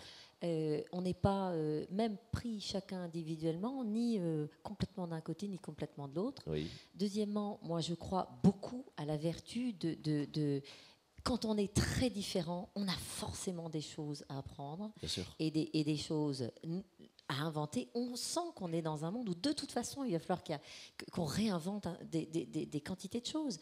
Et au fond, c'est un vecteur très fort à mon avis de développement de nouvelles approches, de nouvelles pratiques dont le monde a désespérément besoin dans les grandes entreprises, dans les moyennes, dans les petites et dans le monde associatif. Troisièmement, effectivement, il n'est pas évident pour les acteurs d'une grande entreprise de comprendre ce que l'on fait. Mais c'est notre job, justement, d'aller à l'intérieur de l'entreprise, montrer tout ce qu'il y a de bénéfices à trouver, avec, bien sûr, quand même, parce que même dans les grandes entreprises, il y a des quantités de citoyens. Les entreprises, finalement, elles embauchent des citoyens qui ont, eux aussi, l'envie profonde de voir les choses évoluer de manière positive. Si on dit Renault, acteur de la mobilité durable pour tous, qui est absolument convaincu que le véhicule électrique, par exemple, doit profondément changer la question environnementale que pose effectivement l'automobile. On sait qu'on fait partie du problème et on dit on doit aussi faire partie de la solution. Bien sûr. Voilà. Et à la fois pour les aspects environnementaux, mais on voit, et ça c'est un mouvement extrêmement fort, mais plus récent, c'est que la dimension environnementale, elle doit forcément être connectée à la dimension sociale. Et au fond, on essaye de réconcilier en permanence les deux. Et on est écouté parce que moi, je n'ai pas fait ce projet de manière isolée chez Renault. Oui. Quand j'ai monté ce partenariat, notamment avec Voiture & Co, j'ai eu l'accord de la direction générale de Renault. Je suis allée défendre ce projet au plus haut niveau. Certes, ces gens qui gagnent moins de 950 € de revenus par mois, vous ne les connaissez pas. Vous n'avez jamais fait aucune étude marketing. Vous aviez le sentiment que ce n'étaient pas vos clients. Mais si, peut-être que ce sont au contraire vos clients de demain. Eh bien, si en plus il y a une dimension sociale dans ce qu'on fait, mais les gens sont ravis individuellement en tant que citoyens. Particulière, bien mais bien sûr. Marie-Christine, votre regard, pardon. Ne vous inquiétez pas. Hein, je vous mordre. J'ai hâte. Marie-Christine. Merci attendez. Nicolas. C'est l'après-midi, c'est dimanche, on s'en moque. C'est vous qui allez chercher Marie-Christine, juste pareil, comment est-ce qu'on va à l'encontre de ces tabous, de tous ces verrous en fait à faire sauter, que ce soit en direction générale ou par exemple justement en interne? Alors moi je vais compléter le triptyque parce que Claire vient du milieu associatif et moi je viens du milieu politique. Puisque j'étais Ah bah oui, je ne suis pas énarque. Je suis désolée pour vous, Nicolas. Ouf, non, c'est bien. Donc, mais j'ai longtemps travaillé comme dans une ville, en région, en Bourgogne. Et c'est vrai qu'à l'époque, j'ai bien compris quel était le problème qu'on pouvait rencontrer entre nous, municipalités, les associations et les entreprises. Donc à ce moment-là, j'ai géré déjà la relation entre les trois parties. Donc quand vous arrivez en entreprise derrière, vous avez, peut-être que je suis faite comme ça, mais j'ai une vraie notion de l'intérêt général et je pense que l'entreprise a un véritable impact, doit avoir un véritable impact sur la société au sens large. Et donc l'entreprise doit être responsable de la société au sens large. Oui. Donc c'est pour ça que pour moi c'est assez normal de participer à ce type de projet. J'ai la chance en plus d'avoir eu un président qui était très meneur sur ce type de projet, Franck Esser, qui a beaucoup travaillé avec nous pour monter le projet avec Emmaüs Défi. Oui. Et donc ça nous a beaucoup aidé. J'ai pas eu tellement à vendre ou à survendre auprès de la direction générale, auprès de la présidence de mon entreprise, puisqu'il en était convaincu. Peut-être est-ce que c'est sa culture allemande qui lui a aussi donné une autre vision de quelle devait être la place de l'entreprise par rapport à la société et quels étaient les programmes que nous devions développer. C'est certainement quelque chose qui nous a beaucoup servi. Merci beaucoup là-dessus. Vous avez entendu évidemment quelques exemples qui... Alors je dois toujours le rappeler parce que quand on est sur des tables rondes comme ça, on voit plein de gens formidables. Alors là, il y en a 5 autour de la table, on se dit mais vous êtes sortis d'un flacon de formol, on est sortis aujourd'hui, on va vite les re-rentrer, on les sort à chaque fois, donc c'est une tournée de cirque, pas du tout. Ces gens-là... non, mais ces gens-là sont formidables, mais ce que l'on veut dire, c'est qu'ils sont représentatifs évidemment dans la société de milliers d'associations qui font ça et aussi de milliers d'entreprises. Il faut le dire, qui ont aussi ces démarches-là. Évidemment, on ne peut pas inviter tout le monde, mais c'est intéressant d'avoir en tout cas ces exemples. J'aimerais laisser la parole à vous, mademoiselle Calais, poser la question de la part de tous les autres étudiants qu'on appellera tout à l'heure pour les sortir de la sieste. Voilà. Et ensuite, la salle, vous pouvez interagir avec tous les invités sur cette problématique. Mademoiselle, bonjour, je vous laisse vous présenter. Bonjour. Vous êtes donc le panel. Quel beau métier. Bonjour, donc Lucie Argeliès, je suis en école de commerce. Tout d'abord, merci pour vos témoignages, de beaux exemples de co-construction. Donc j'aurais 2 questions. Par rapport aux entreprises, donc comme vous l'avez dit, Marie-Christine Théron, la nouvelle génération a besoin de métiers qui sont plus porteurs de sens. Et j'ai cru comprendre que dans vos entreprises, il y avait déjà cette culture de co-construction avec des associations qui étaient présentes. Je souhaitais savoir quel conseil vous donneriez à des jeunes qui rentrent dans des entreprises où ça n'est pas forcément le cas. En tant qu'intrapreneur, comment peut-on, quels freins rencontre-t-on et comment convaincre en fait quand on n'est pas à des positions de décideurs comme vous l'étiez, quand les décideurs ne sont pas convaincus. Alors vous notez parce qu'elle va poser la deuxième question et comme ça vous répondez tous ensemble. Oui, par rapport aux associations, je souhaitais donc vos 2 associations avaient une approche donc de mesure de l'impact qui vous a beaucoup aidé, je pense, à approcher les entreprises.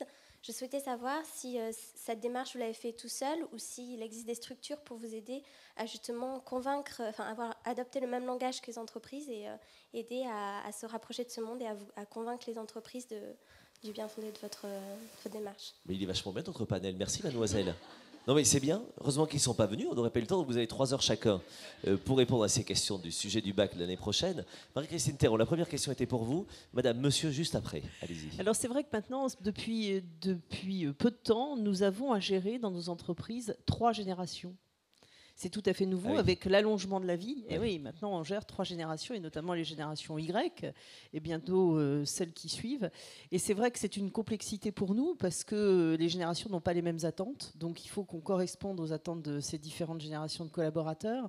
En tous les cas, pour les générations Y, je pense sincèrement que vous faites le choix de l'entreprise dans laquelle vous allez rentrer aussi par rapport au sens et à la mission et au projet d'entreprise que peut avoir l'entreprise elle-même.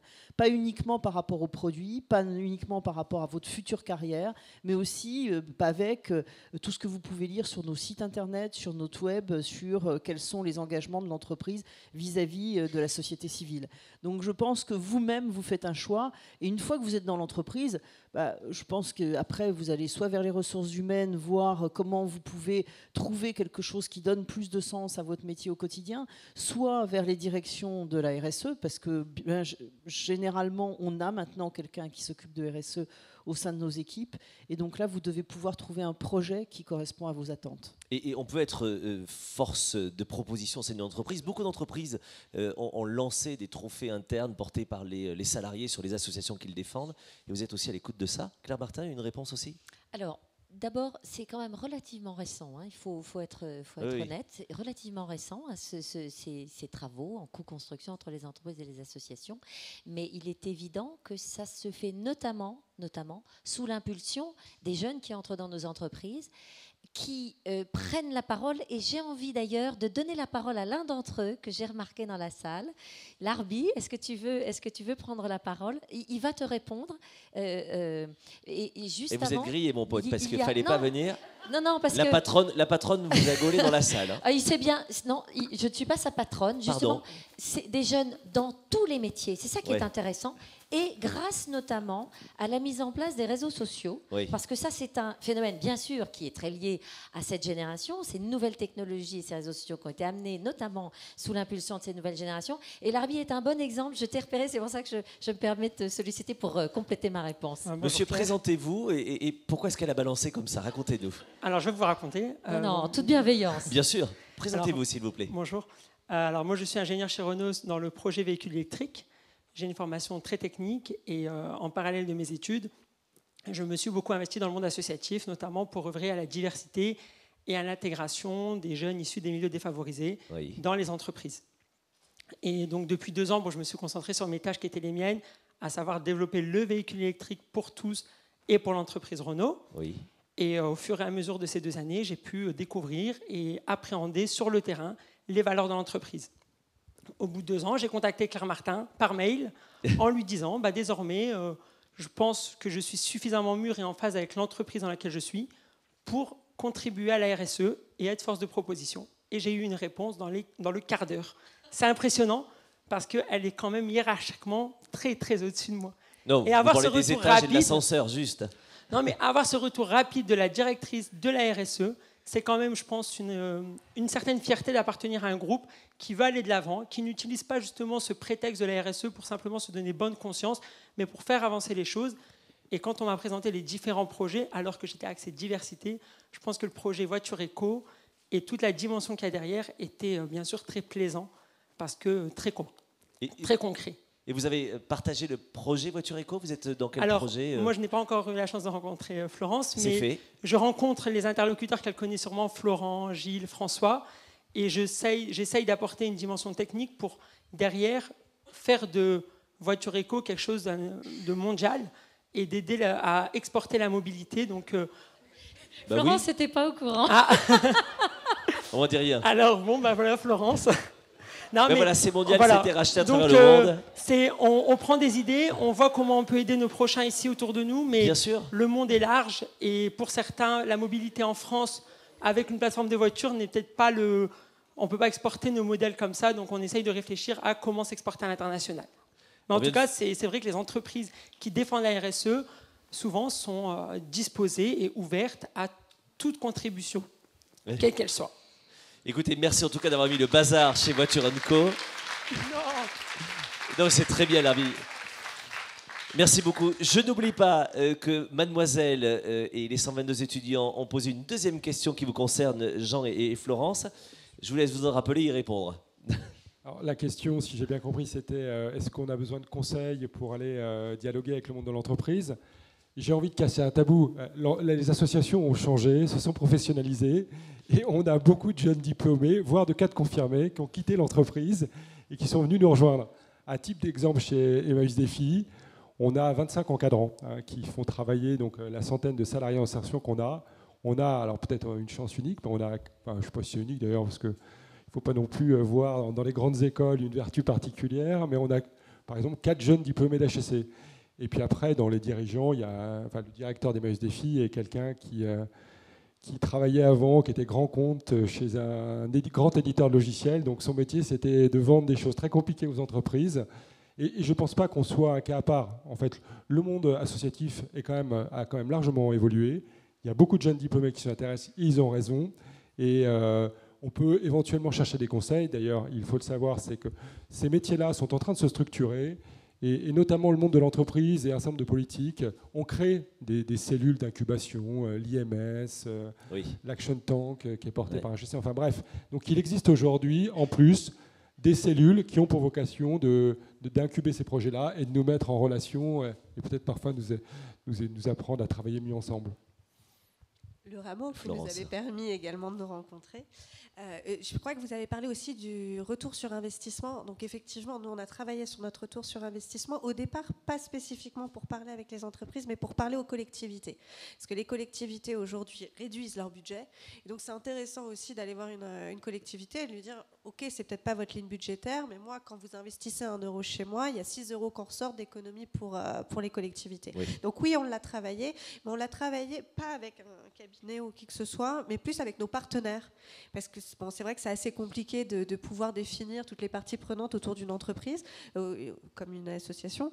Et donc, on a mis en place un comité de pilotage avec l'intégralité des personnes qui travaillaient autour de Voiture Éco pour comprendre quels étaient les tenants, les aboutissants, comment on pouvait quantifier cet impact. Parce qu'il y a tous les chiffres qu'on arrive à ressortir de notre activité, mais puis après, par exemple, on parlait de sécurité routière tout à l'heure, très difficile de faire un SROI sur la sécurité routière, par exemple. Donc on travaille avec nos partenaires aussi là-dessus. Jean-Guy, un petit mot et puis ensuite la salle. Vous pouvez lever la main. On va d'ores et déjà vous apporter le micro. Monsieur, bonjour. Oui, sur la mesure de l'impact. Simplement, on a toujours besoin de convaincre, on a toujours besoin de faire énormément de pédagogie.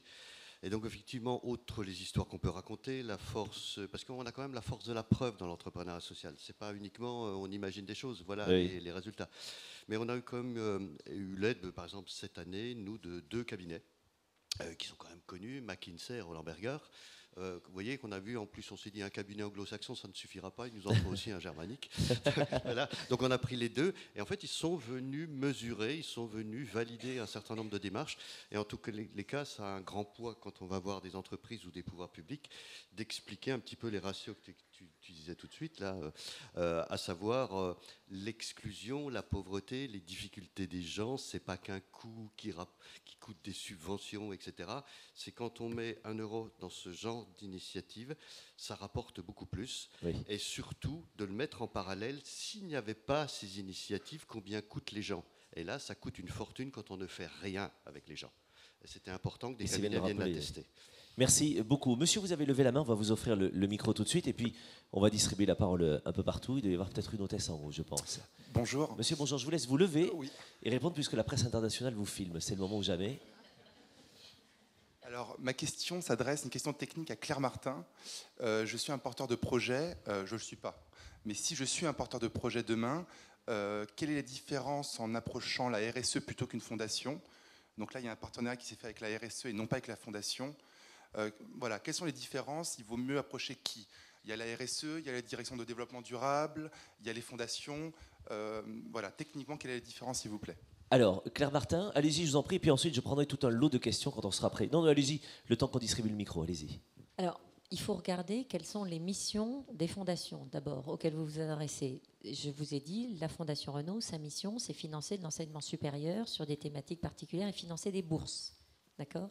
Si vous êtes porteur de projet sur des thématiques de la mobilité pour les personnes en difficulté, à ce moment-là, vous vous adressez plutôt au fonds d'investissement qui a été créé spécifiquement pour ça, qui s'appelle Mobilise Invest, parce que c'est le programme Renault Mobilise Invest, et là, on reçoit toutes les idées, les projets, et on étudie comme un fonds d'investissement classique, mais simplement la finalité de ce fonds il est d'abord l'impact social. Et là, il faut plutôt s'adresser donc à ce type de fonds. Donc, pour des actions ponctuelles correspondant à la mission d'une fondation, eh bien, vous vous adressez plutôt à la fondation. Et là, ça va être une action de mécénat. Donc, c'est limité dans le temps, c'est ponctuel, ça peut donner un coup de pouce. Mais pour un accompagnement, et si vous cherchez un investisseur, à ce moment-là, c'est plutôt, en tout cas pour ce qui nous concerne, c'est plutôt à la responsabilité sociale. Pas d'accompagnement pérenne avec une fondation, demande monsieur. Oui, il se trouve que la finalité de la Fondation Renault, c'est pas de l'accompagnement de projets sociaux, c'est du financement d'enseignement supérieur. Mais il y a des fondations dont la finalité, c'est l'accompagnement de projets sociaux. Je vous parle des deux cas que je connais très bien parce que je les pilote.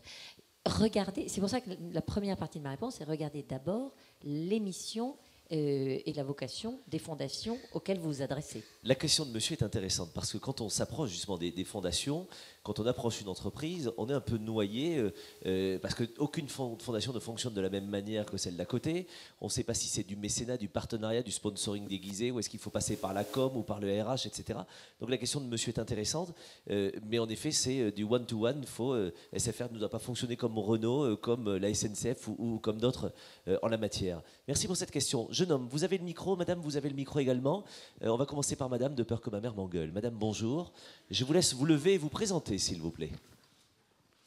Le micro ne fonctionne pas, mais si vous appuyez sur le bouton, ça devrait mieux fonctionner, je pense. On va le trouver. Bonjour, je suis Anne Zavant, directrice de la RSE de Bayersdorf. Donc, j'ai une question pour Renault et pour SFR. Je voudrais savoir comment vous gérez la tentation de récupérer ces actions généreuses en communication et si on vous pose des questions sur leur impact sur les ventes. Merci, madame. Je prends une autre question et vous répondrez. Vous retenez la question, mesdames, s'il vous plaît. Monsieur, bonjour. Donc, bonjour, je suis étudiant chez Ionis STM. Oui.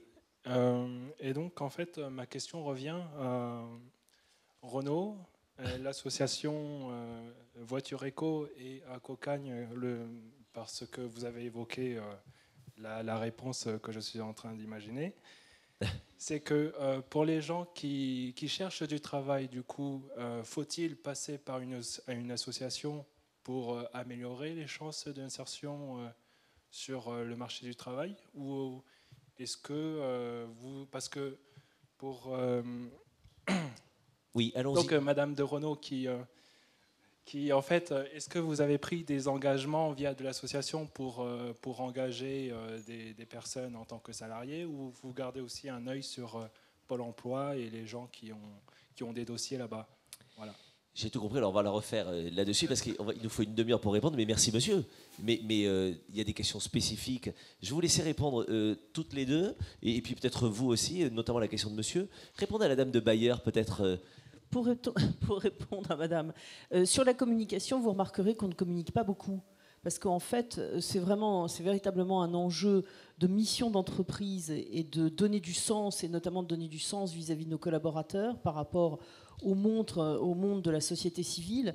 Et donc, nous ne communiquons pas, nous ne faisons pas de publicité sur tout ce que nous pouvons faire auprès des associations. En revanche, si Emmaüs des filles a envie de communiquer, bien sûr, nous en sommes ravis et nous participons à la communication avec eux. Mais nous ne communiquons pas, ça ne fait pas partie des enjeux de la communication. Oui. C'est vraiment un enjeu d'entreprise responsable et c'est vraiment un enjeu par rapport à notre mission, encore une fois, d'entreprise qui souhaite accompagner les gens dans un ascenseur digital. C'est tout. Claire Martin et ensuite Jean. Alors, vous me demandez si je dois résister aux tentations de récupération. Eh bien non, moi je n'ai pas envie de résister aux tentations de récupération.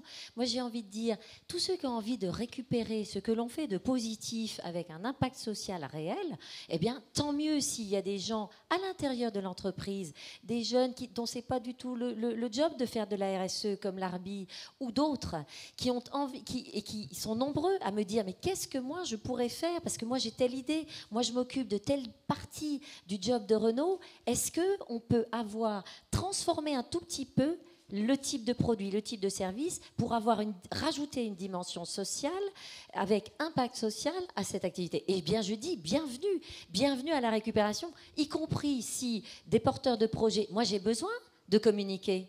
Je vais avoir une réponse assez différente de ma voisine de SFR.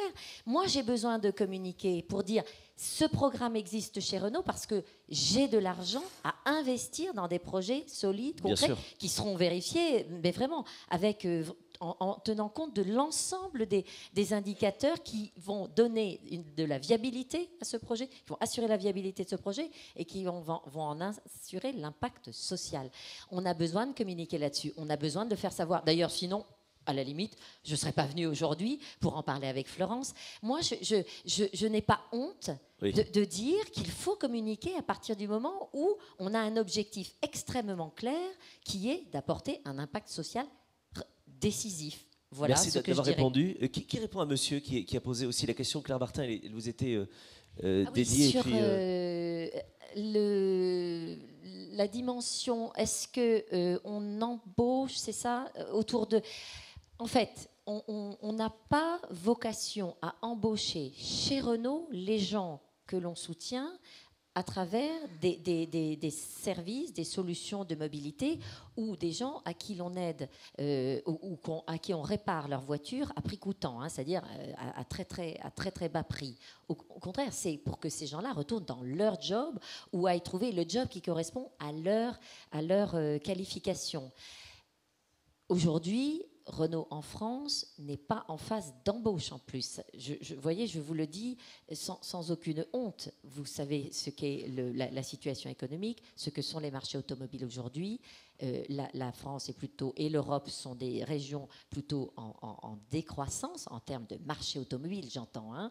Et donc, on est plutôt à assurer pour l'ensemble des salariés actuellement dans l'entreprise un job qu'à aller embaucher. Donc, on n'est pas en phase d'embauche. En revanche, quand avec Voiture Éco, on développe des plateformes, on va développer des plateformes déjà depuis cette année, etc., beaucoup plus que ce qui était prévu au départ. Alors là, les plateformes Voiture Éco vont embaucher, elles, des gens pour assurer ce service.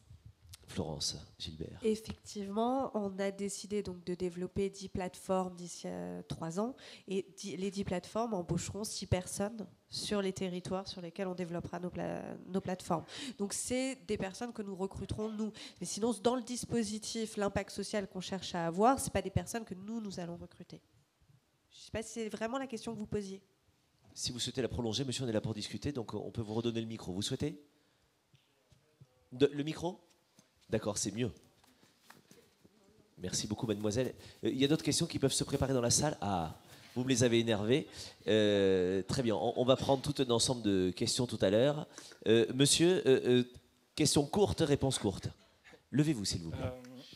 Pardon. En fait, la réponse pour moi a été à moitié la question a été à moitié répondue parce que j'imaginais par Monsieur Ducocagne des engagements Jean-Guy Cocagne, oui. Idéal, l'État, pouvoir social et les associations. Donc du coup, j'imaginais la réponse que l'idéal c'était un équilibre entre les trois et voilà, j'imagine que ça doit se passer, monsieur, hein, cet idéal dont vous parlez, il doit se passer de temps en temps, mais peut-être pas forcément dans ce cas-là. Jean, vous avez des exemples concrets pour répondre à monsieur? Ce que dit monsieur existe, c'est-à-dire qu'effectivement, entre les entreprises d'insertion et le monde de l'entreprise, cette notion de passerelle d'emploi est extrêmement importante.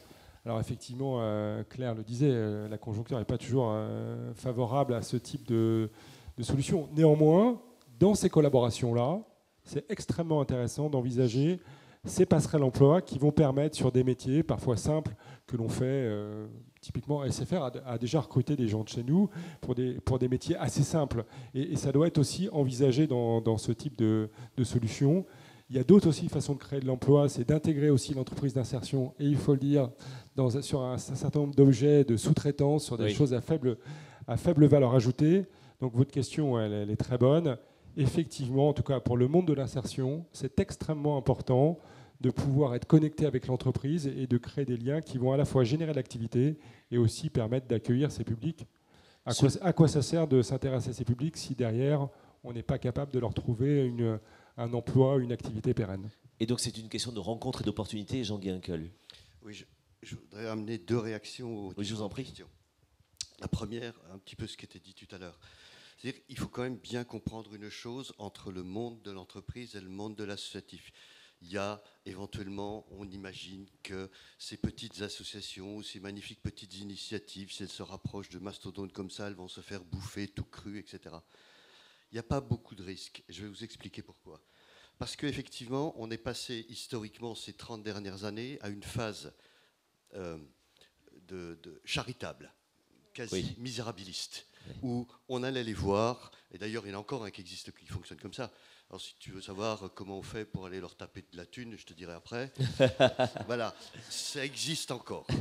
Il y a un cours à Louis le Grand là-dessus. Après cette phase-là, on est rentré dans une phase plus philanthropique, c'est-à-dire avec un peu plus, voilà. Et on a extrêmement de mal à sortir de cette phase philanthropique pour inventer des nouveaux systèmes de cogestion et de co-construction. Et dans cette co-construction et co-gestion, moi j'ai un exemple avec un grand groupe du CAC 40, Vinci, pour pas de nommer, avec lequel, à un moment donné, quand on s'est rencontrés, on m'avait dit, mais tu verras, tu ne pourras pas monter des jardins de cocagne avec un grand groupe comme ça, etc. Ils vont vouloir te récupérer. Mais on s'est aperçu dans ce co-montage que malgré les milliards de ce groupe du CAC 40, il y a des choses qu'ils ne peuvent pas acheter. Ils ne savent pas comment rentrer dans un territoire et aborder des publics en grande difficulté. S'ils sortent un panier de légumes marqué Jardin de Vinci, personne n'en veut. S'il est marqué Jardin de cocagne, tout le monde se veut. C'est meilleur. Donc on voit bien qu'il n'y a pas d'un côté ceux qui sont puissants, qui ont de l'argent, qui ont tout compris et qui ont toutes les clés, et d'autres pauvres petits pignoufs qui étaient de changer la vie. Et voilà. Donc à un moment donné, on est vraiment dans cette co-construction et cette co-gestion, mais il faut avouer que pour le moment, on est des expérimentateurs, que ceux qui sont sur les différentes tribunes ont encore énormément de choses et de chemins à parcourir. Et puis la deuxième chose, pour répondre à la question de monsieur sur l'emploi, quand on aborde une entreprise, il faut à un moment donné travailler sur ce qu'on appelle, avant d'aller nous voir naïvement une entreprise, travailler sur ce qu'on appelle la convergence d'intérêts.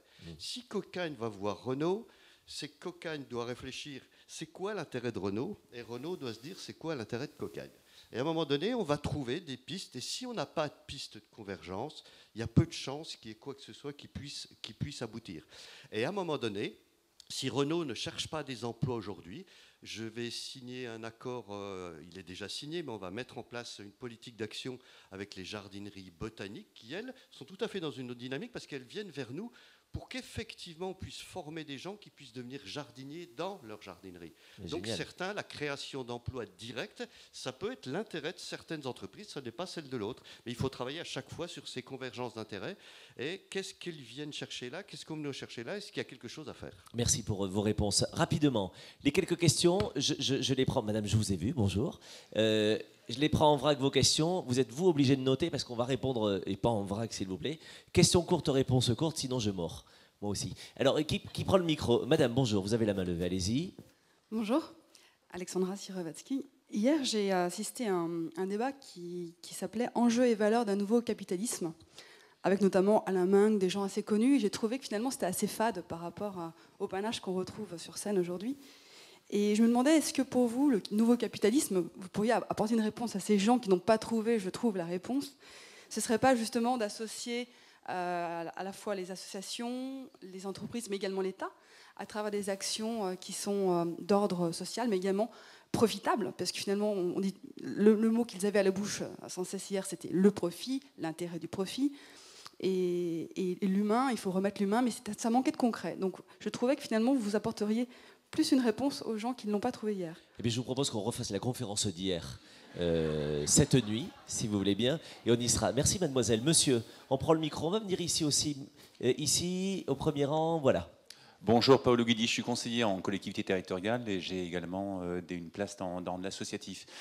D'abord, félicitations, je reviens complètement sur ce qu'elle disait, ça vient souvent du modérateur, mais bravo pour ce débat qui est très dynamique et qui est pratico-pratique. C'est dégueulasse pour vous. C'est dégueulasse pour vous. Hein. Mais c'est souvent, mais qui est surtout très pratico-pratique, donc bravo à tout le monde. Juste une petite remarque, est-ce qu'on n'aurait pas intérêt à enfin profiter de vos expériences, de les partager? Quelle forme de partage? C'est le thème de la Cité de la Réussite cette année. Il y a beaucoup d'expériences qui sont menées et les bonnes pratiques ne sont pas souvent partagées. Regardez, en termes de com, on se pose la question, est-ce qu'il faut communiquer? Est-ce qu'on va être récupéré quand on est une entreprise ou quand on est une association? Enfin, j'aurais tendance à dire, allons-y, banco, partageons nos expériences et voyons ce qui fonctionne. Comment le faire? Merci. Mademoiselle, on va porter le micro, s'il vous plaît, ici. Et quelqu'un a le micro, mademoiselle, allez-y, donnez le micro là-haut. On donne le micro ici au premier rang. Allez-y, qui a levé la main là-bas, s'il vous plaît, en haut. Balancez-vous. Madame, bonjour. Levez-vous, s'il vous plaît, la cour vous écoute. Madame, bonjour. Regardez-moi. Je m'appelle Alice Maisonnier, je travaille en RH chez BNP Paribas. Oui. Et en fait, j'aurais aimé savoir, côté entreprise, qui sont les collaborateurs qui peuvent aller dans des associations. Est-ce qu'il y a une sélection? Est-ce que c'est sur le temps de travail ou en dehors du temps de travail? Le PDG, le DG, le DIRCOM, Voilà, tout ça, oui. j'imagine. Et pour les associations, est-ce que vous avez un intérêt à recevoir des collaborateurs pour apporter leurs compétences? Et si oui, est-ce que c'est plutôt sur des missions ponctuelles ou plutôt des partenariats à l'année ou pour un partenariat plus long? Merci, Voilà, madame. merci. Vous notez tout, hein, s'il vous plaît, tous les 5.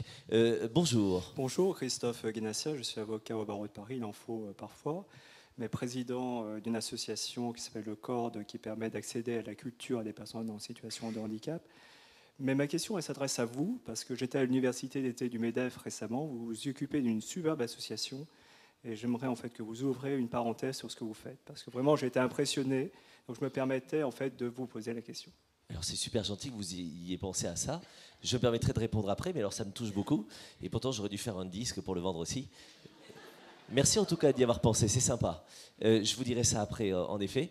C'est gentil. Qui d'autre, quand, comment? Qui a levé la main? Monsieur, bonjour, levez-vous au premier rang. Et ensuite, je vois 2 mains levées et ce sont les dernières. Monsieur, bonjour. Oui, bonjour. François Billy, je travaille chez HSBC, mais je viens plutôt ici au titre de simple citoyen. Vous avez dit en introduction, est-ce que les grandes entreprises ne sont pas encore, à l'heure actuelle, au stade de donner des miettes simplement à ce type de partenariat? Est-ce que les grandes entreprises ne peuvent pas faire encore aujourd'hui plus? Jusqu'où peut-on et doit-on aller? Vaste débat. On termine par les 2 mains levées qui étaient dans ce rang à vos côtés, mademoiselle. Monsieur, bonjour. Oui, merci, bonjour.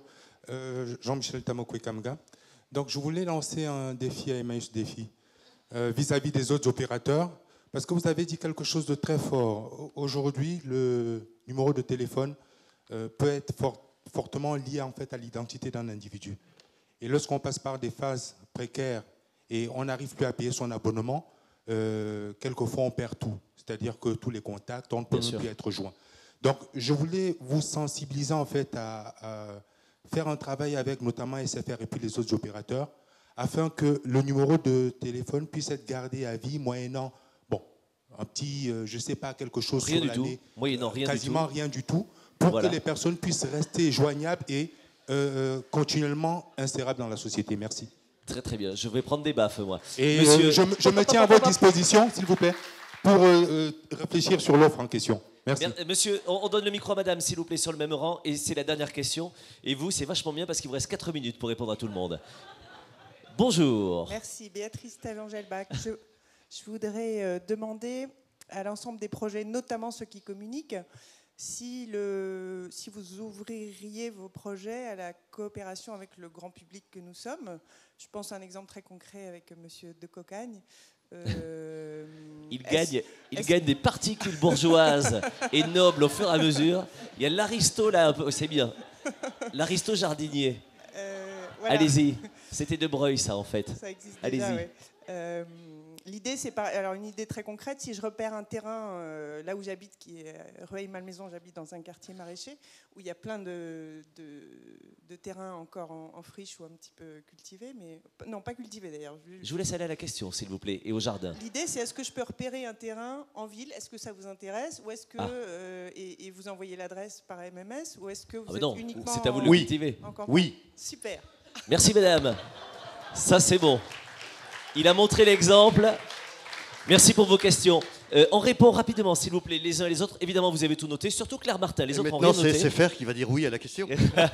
Bon, SFR dit oui.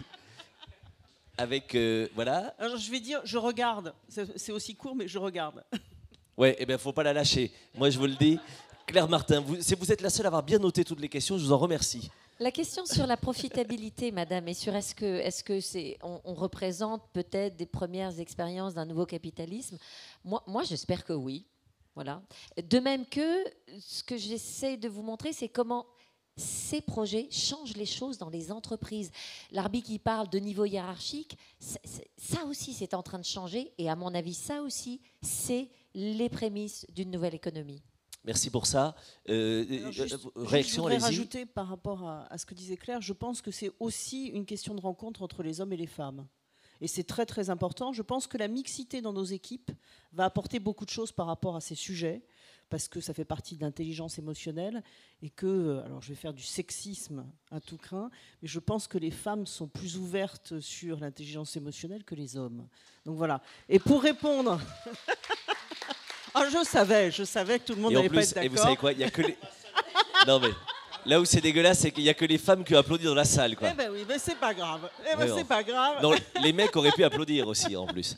Et pour répondre à Madame de la BNP sur quels sont les collaborateurs qui peuvent participer aux associations, alors en l'occurrence chez nous, on a un statut du collaborateur citoyen, donc tous les collaborateurs peuvent participer aux associations à partir du moment où l'association est créée depuis un certain temps et est d'utilité publique.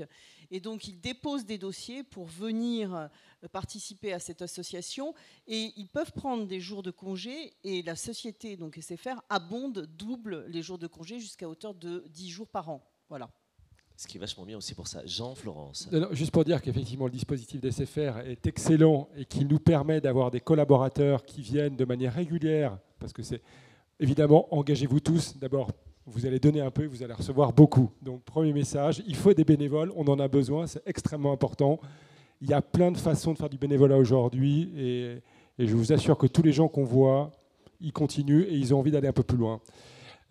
Ensuite, c'est effectivement extrêmement important que des initiatives comme celle des SFR se mettent en place, car elles permettent d'avoir un bénévolat qui soit structuré dans la durée. On le voit, que ce soit Voiture & Co, Défi ou l'association de Jean-Guy, on a aussi besoin de gens qui apprennent nos métiers, qui apprennent notre culture, et d'avoir des bénévoles qui sont là dans la durée et qui, effectivement, dans le cadre de leur temps de travail, peuvent agir avec nous, c'est fondamental. Donc merci Marie-Christine, et ces dispositifs sont magnifiques. Florence. Et Claire, vous me direz si on a oublié des questions. Sur le mécénat en entreprise, nous, quand on a rencontré Renault, en fait, on a un petit peu fait le tour des différents services. On leur a expliqué un petit peu ce qu'on faisait sur le partenariat. Et en fait, dans tous les services, on a eu des personnes qui nous ont proposé de nous accompagner, donc que ce soit sur la communication, sur le financement, sur l'organisationnel. Oui. Et donc ça, c'est vraiment important de se dire qu'une association, elle a exactement les mêmes besoins qu'une entreprise, elle est exactement organisée généralement de la même manière, et donc toute compétence est bonne à prendre et donc est très importante pour nous.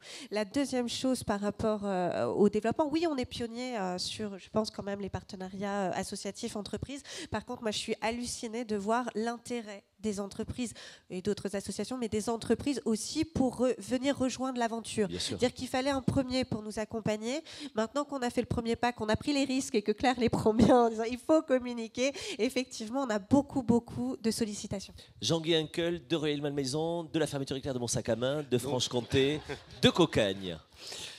Donc j'ai répondu oui, si vous avez des terrains, si la société civile est la bienvenue. Pour participer, vous pouvez même aller beaucoup plus loin que chercher des terrains, vous pouvez venir travailler dans une association. Voilà. Mais j'ai noté deux autres questions sur lesquelles je voulais donner un brin de réponse, parce que là j'ai dit oui, je ne vais pas m'éterniser là-dessus. Voilà. Pour monsieur qui parlait à un moment donné d'y aller, de capitaliser, on est sous des journées sous l'égide du partage. Oui. Nous, tout ce qu'on a appris, mais je crois que c'est le cas aussi volontiers de chez Emmaüs, etc., le boulot d'un réseau comme le nôtre, c'est de le capitaliser, cette intelligence, et elle est gratuite. On doit la redonner, on doit la redistribuer. Si elle peut diffuser, si elle peut imprégner, on le fera. Et puis enfin, sur les questions des collaborateurs, des rencontres avec l'entreprise. Il y a dans la salle, moi aussi, j'ai mes agents. Il n'y a pas que Renault qui est machiavélique, Cocagne aussi. Ce type est d'une mauvaise foi formidable. J'ai des représentants d'un club entreprise, mais je ne savais même pas, d'Avignon, c'est-à-dire des entreprises qui se rapprochent d'un jardin de Cocagne. Elle pourra témoigner si elle le veut tout à l'heure. Moi, je n'ai même pas besoin de la faire témoigner. J'aime beaucoup. C'est la difficulté. Il ne faut pas croire que naturellement, des grands cadres d'entreprise vont venir spontanément, comme ça, passer des journées, par exemple, dans un jardin de Cocagne ou chez Emmaüs Défi. Vous savez ce qu'ils m'ont dit dans un premier temps, après, comme ça, un petit peu plus dans l'intimité, tranquillement. Ils avaient la trouille, ils avaient peur. Bien sûr. Donc, il y a un moment donné, il y a des représentations totalement dégradées de l'idée que j'ai de la grande entreprise et la grande entreprise, l'idée qu'elle a de ce que pourraient être des personnes en insertion. Donc il faut se rencontrer. Donc nous, on organise des séances de team building. C'est-à-dire, on va passer une journée, on travaille dans un jardin de cocagne. Eh bien, je vais vous dire à toutes les entreprises, parce qu'il y en a plein qui ont commencé à le faire, c'est 100 fois plus intéressant parce que ça va casser ces représentations dégradées, parce que vous allez connaître et apprécier, et ça sera 100 fois plus formateur pour vos collaborateurs que toutes les conneries managériales qu'on vous a fait faire dans les années 80 ou 90, sauter à l'élastique, marcher sur la braise, jouer au paintball. Allez écouter des gourous comme Alain Minc. Non, venez bosser dans un jardin de cocagne. Merci. Et vous verrez qu'effectivement, c'est beaucoup plus intéressant. Claire, il y avait une dernière question, vous m'avez dit? Je crois qu'il y avait une question de madame. Est-ce qu'il s'agit de miettes et est-ce qu'il ne faut pas faire plus et jusqu'où aller? Bon, on va dire aujourd'hui, c'est vrai que ça représente des montants relativement petits à l'échelle des chiffres d'affaires des entreprises, mais pas forcément à l'échelle des bénéfices réalisés, quand même, déjà. Et ça représente quand même des sommes considérables quand on regarde les budgets des associations. Donc je pense aussi qu'il ne faut pas non plus s'imaginer qu'on va noyer les associations sous l'argent. En plus, je pense que c'est pas une bonne approche. Par contre, je pense que une fois que je pense que c'est pas une bonne approche parce que on peut aussi pervertir les choses, à mettre trop d'argent. On peut aussi acheter des choses. Donc, je veux pas qu'on rentre dans cette approche-là, moi personnellement. En tout cas, c'est pas ma définition de ce qu'on a envie de faire de l'ensemble de ces projets. Par contre, je pense qu'à partir du moment où il y a un mouvement qui va être engagé, que ça va entrer dans les mœurs des entreprises, de consacrer un certain nombre de budget à ça. Et c'est pour ça que j'ai créé ce fonds, c'est pour pérenniser, pour isoler, pour ne pas avoir à renégocier un budget chaque année. C'est dire, cette activité, c'est ça. Alors effectivement, ça montera parce que ça correspondra à un vrai besoin et qu'au passage, les entreprises redécouvriront des marchés. Et avant de terminer, moi, je voudrais quand même découvrir ce que c'est que l'association de monsieur, non? Pour répondre à la question. C'était quand même la dernière question. C'est super gentil, mais je vais passer d'abord la parole à Jean Dédier qui voulait la prendre. Merci. Il y avait la question, effectivement, jusqu'où on peut aller dans ces modèles, hein, qui est quand même une bonne conclusion. Il n'y a pas de limite. Il n'y a pas de limite. Écoutez, aujourd'hui, il y en a. Ce qu'on peut dire, c'est que le souci de ces collaborations, c'est qu'elles sont uniquement à petite échelle. Voilà. Et que le souci qu'on a tous, là, et qu'on partage, c'est comment effectivement déployer. Monsieur m'a interpellé sur, finalement, comment pour tous. Et ça, c'est un vrai sujet. Alors, jusqu'où on peut aller? Je crois que ce qui se crée aujourd'hui, ce sont quasiment des joint ventures, en fait, entre des sociétés et des associations. Le but, en tout cas le problème sur lequel nous devons lever, c'est définitivement être autonome, ne plus dépendre simplement des subventions. Et on a besoin de cette collaboration avec l'entreprise qui a au moins une vertu, c'est qu'ils ont leur propre autonomie et ils se battent là-dessus depuis longtemps. Voilà. Merci beaucoup. Juste pour vous dire, je ne suis pas là pour ça, mais merci de l'avoir posé. En dehors de mon métier, qui est de faire ça, et d'être chef d'entreprise d'un côté, j'ai la chance de passer 50% de mon temps en tant que mécène. J'ai créé une association qui s'appelle Tout le monde chante contre le cancer. Et plutôt que tout le monde gémit ou tout le monde chiale, on s'est dit que ce serait un peu plus sympa. Et voilà, et on intervient dans 115 hôpitaux en France auprès des enfants et des adolescents touchés par le cancer. Et l'idée, c'est que toutes les semaines, en fait, on mène des actions dans tous les hôpitaux. Moi, je travaille avec les entreprises tout simplement parce que j'ai créé une plateforme de dons en nature et solidaire où je demande aux entreprises de déstocker chez nous et ça me permet de faire 100 de Noël dans 100 hôpitaux, de faire 100 de Noël d'été dans la nuit du 24 au 25 juin aussi, de faire les fêtes des pères, fêtes des mères, d'équiper les hôpitaux de salles de culture, de mettre des instruments de musique dans les hôpitaux et en ce moment de lancer une opération où j'habille les hôpitaux avec 10 000 photos, 10 000 sourires dans les hôpitaux pour enlever la couleur un peu moche de ces hôpitaux. Merci de m'avoir permis de le dire, mais je n'étais pas là pour ça. Je ferme la parenthèse. Je voulais qu'on applaudisse les intervenants, s'il vous plaît, d'abord. Alors, on les remercie, tous les 5.